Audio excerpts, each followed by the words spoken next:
ভালোবাসার হলে দেবলীনার বিয়েতে গিয়ে নাচতাম না, আগেই সম্পর্ক ভাঙিয়ে দিতাম। দেবলীনার সঙ্গে সম্পর্ক নিয়ে বিস্ফোরক মন্তব্য অভিনেতা সায়কের। জনপ্রিয় গায়িকা দেবলীনা নন্দীর ব্যক্তিগত জীবন নিয়ে এই মুহূর্তে সরগরম হয়েছে নেটপাড়া। গত কয়েকদিন ধরে তার বৈবাহিক সমস্যা এবং নিজেকে শেষ করার খবর সামনে আসতেই উত্তাল হয়ে উঠেছে অনুরাগী মহল। সায়কের সঙ্গে সম্পর্ক নিয়েও উঠেছে নানান প্রশ্ন। অবশেষে নীরবতা ভাঙলেন সায়ক। তিনি স্পষ্ট জানিয়েছেন, দেবলীনার সঙ্গে তার সম্পর্ক কেবলমাত্র বন্ধুত্বের। সায়কের কথায়, যদি দেবলীনাকে আমার ভালোবাসারই থাকতো তবে ওর বিয়েতে গিয়ে নাচতাম কেন? বিয়ের আগেই তো সম্পর্ক ভাঙিয়ে দিতে পারতাম।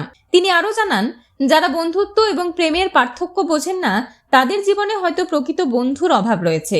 এই ঘটনার পর থেকেই সোশ্যাল মিডিয়ার একাংশ দেবলীনার পাশে দাঁড়ালেও অন্য অংশ তার স্বামী প্রবাহর পক্ষ নিয়েছেন।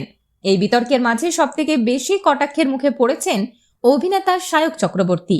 দেবলীনা ও সায়কের গভীর বন্ধুত্ব নিয়ে অনেকেই আঙুল তুলেছেন।